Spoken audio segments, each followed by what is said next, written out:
ነሽ ኤፍራታ? ደህና ነኝ። ልመጣ ነበር። ልጁ መጣ? አይ ከመጣሽ አሁን እደውልለታለሁ። እንዴት ነው? አዲስ ነገር አለ እንዴ? አይ የኔ ናታንን እስር ቤት መጠየቅ አልቻልኩም። አጠገቤ ሰው ነበር። በቃ አሁን ስለመጣ እናወራለን። በጣም ጥሩ። ስትመጪ እየተጠነቀቅሽ። እሺ እጠነቀቃለሁ። እሺ ቻው።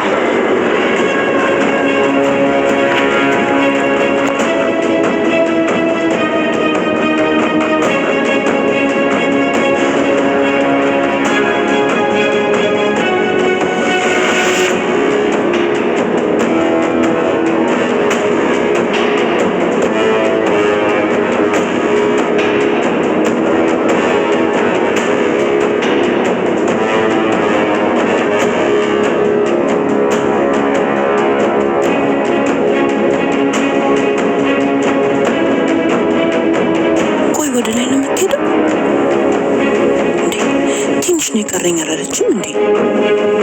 ምን እያደረገች ነው? ምንም ሁኔታዋ ሊገባኝ አልቻለም። እንደው አምላክ ያንተው ጠብቃት፣ ጠብቅልኝ።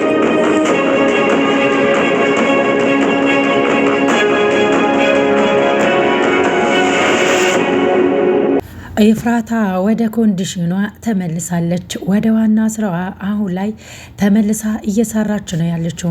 ገኒ እንኳን እንድትሰማት አልፈለገችም። ታዲያ ወደ ኢንስፔክተር ከደወለች በኋላ ኢንስፔክተሩ ከአንድ ሰው ጋር እንደሚያገናኛት ቃል እየገባላት ነበር። እሷም ልጁ መጥቷለው ብላ ስትጠይቅ አንቺ ከመጣሽ ችግር የለውም እደውልለታለሁ ብሏታል። ታዲያ ተስፋ አድርጋ ሄዳለች። ከማን ጋር ነው ሊያገናኛትስ የፈለገው ኢንስፔክተሩ?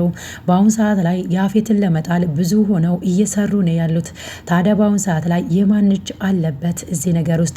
ኤፍራታም የልብ የልብ ተሰምቷት ያለፉት ክፍል ላይ ያፌት ላይ ስትጮህና ስትደነፋ ነበር። ኤፍራታ የልብ የልብ የተሰማትና እንዲሁም ደግሞ ያፌት ላይ መጮህና እንዲሁም ማስጠንቀቅ የጀመረችው ናታን ደብዳቤ ከላከላት ጊዜ ጀምሮ ነው ማለት ነው። የሆነ የተማመነችበት ነገር አለ። ለኢንስፔክተሩም ስትለው የነበረው የኔ ናታንም መጠየቅ አልቻልኩም፣ ከኔ ጋር ሰው ነበር እያለችው ነበር። ታዲያ በአሁኑ ሰዓት ላይ ናታንና ኤፍራታ አንድ ላይ በመሆን እየሰሩ ያሉት ነገር አለ። ኤፍራታስ ለማግኘት የሄደችው ሰውዬ ማን ነው? ይህንን የራሳቸውን ግምት ኮመንት ላይ አስቀምጡልኝ። ኤፍራታ ልታገኘው የፈለገችው ሰው ናታን ገሎታል የተባለው ሰውዬ ሊሆን ይችላል። ያ ሰውዬ በህይወት ካለና መረጃው እጃቸው ላይ እስካለ ድረስ ያፌት የሚያስፈራራበት ያ ቪዲዮ ከእጁ ላይ ዋጋ ያጣል ማለት ነው። በትክክለኛው ሰውዬ ወይም ደግሞ ናታን ገሎታል የተባለው ሰውዬ በህይወት ካለና መረጃው እነሱ እጃቸው ላይ ካለ ያ ቪዲዮ እጃቸው ላይ በመኖሩ ምክንያት ኤፍራታ ምንም አይነት ማስፈራሪያ ከያፌት አታገኝም ማለት ነው። ያፌትንም ፎክራ ስታወራ የነበረው ለዚሁ ነው። ያፌትም ፊት ለፊት ስትጋፈጠው የነበረው ያ ማለት በቅርቡ አንተ እኔን ማዘዝ እኔ ላይ መጫወትም ታቆማለ ብላው ነበር ማለት ነው። ይሄኔ ታዲያ ኤፍራታ መረጃውን ለማጥፋት ጫፍ ላይ ስለደረሰች ነው። ሌላው አስፈሪ የሚሆነው ስለ አቤል ጉዳይ ነው። አቤል ኤፍራታ የምትፈልገውን አህል እኔ ብር ልስጥ ስትለው እንኳን ከኤፍራታ ብር አልፈለገም ነበር፣ የፈለገው ከቤዛ ነው። ቤዛን ቀጥታ ደውሎላት ነበር። እኔ ጽዮንን ላስፈታት፣ እኔ ደግሞ በምትኩ የምፈልገውን ትሰጭኛለሽ ብሏታል። ያኔ ታዲያ ቤዛ ይህንን ነገር ተጠራጥራው ስለነበር አልፈለገችም። ነገር ግን ጊዜ ስጠኝና ምናልባት እኔ ፈልጌ ካገኘውልህ በኋላ እስከዛው ድረስ ግን አንተ ደግሞ ጽዮንን አስፈታት የሚለውን ነበር። ታዲያ አቤል ደግሞ ይህንን አልተቀበለም ነበር። ወዲያውኑም ነበር እሷም ስልኩን እየዘጋችበት። አቤል አሁን ላይ ምን እየፈለገ ነው ከቤዛ? ግዴታ ገንዘቡን የሚፈልገው ከቤዛ ነው። ምን አይነት እቅድ እያቀደ ይሆን? ከኤፍራታስ ገንዘቡን የማይፈልገው ለምንድን ነው? አቤል አሁን ላይ የፈራው ምናልባት ከኤፍራታ ብር እንደተቀበለ ያፌት ከሰማ ለምን ተቀበልካት የሚለው ነገር አሳሳቢ ስለሆነበት ነው። በዛም አለ በዚህ አቤል ገንዘቡ ባይከፈለው እንኳን ጽዮንን መስክሮ ማስፈታቱ የማይቀር ነገር ነው። ያፌት እያስገደደው ስለሆነ በዚህ ሰዓት ላይ ታዲያ በአንድ ድንጋይ ሁለት ወፍ እንዲባልለት ገንዘቡን ማግኘት ይፈልጋል። ነገር ግን አሁን ላይ ታሞ እዛ መተኛቱ ብዙ ነገር እያመለጠው እንደሆነ ለራሱ የተበሳጨ ሲናገር ነበር። እዛ ቤት ውስጥ ያለ ምክንያት እየኖረ አይደለም። እሱ ራሱ እዛ ቤት ውስጥ እየሰራለት ያለው ሰው አለ፣ እየሰለለም ነው። አቤል እዛ ቤት ውስጥ ሆኖ ኤፍራታ ያፌት ላይ ትልቅ እቅድ እንዳቀደችበትና ሊሳካላት ጫፍ ላይ እንደደረሰላት ያንን ሁሉ ያውቃል። የያፌትን ውድቀት ቆሞ የሚያይ ይመስላችኋል? አቤል በባህሪው አውሬና ጨካኝ ነው። ታዲያ በዚህ ሁኔታ ላይ ምናልባት ክፉ ሰዎች እንደ ራሳቸው ክፉ የሆኑትን ሰው ማገዝ ይወዳሉና ምናልባት እሱ የሚደረበው ወደ ያፌት ጎን ነው። ናታን ግን ከዛ እስር ቤት ወጣ ማለት ሁሉ ነገር ያከትምለታል። ናታን ሌላ የሰማው አሳዛኝ ዜና ቢኖር ጽዮን እዛው አብራው እንደታሰረች ነው። ምን አርጋ እንደታሰረች እንኳን የሚያውቀው ነገር የለም። ነገር ግን አሁን ላይ የመውጣት ፍላጎቱ በእጥፍ ጨምሯል።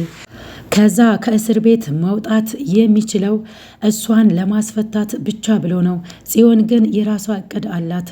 እሷ ቀድማ ለራሷ እንደምትፈታ እያወቀች ነው።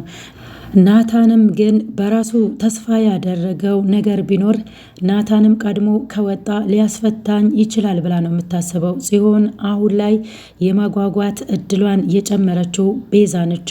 ቤዛ አንድ ነገር የምነግርሽ አስደሳች ዜና አለ ብላታለች። በተቃራኒው ደግሞ ኤፍራታም እንደዛው አንድ አስደሳች ዜና እነግርሻለሁ ስላሏት አሁን ላይ ተስፋ እየሰጧት ነው ያሉት ኤፍራታና ቤዛ። እንግዲህ ከኤፍራታ ጋር ስታወራ የነበረውን አቋርጣለች። ለጊዜው ሰዓት ደርሷል ብሏታል። ከዛ በኋላ ሌላ ጊዜ እጨርስልሻለሁ፣ ግን ደግሞ አስደሳች ዜና ነው። በሚቀጥለው ክፍል ላይ የምናየው ይሆናል።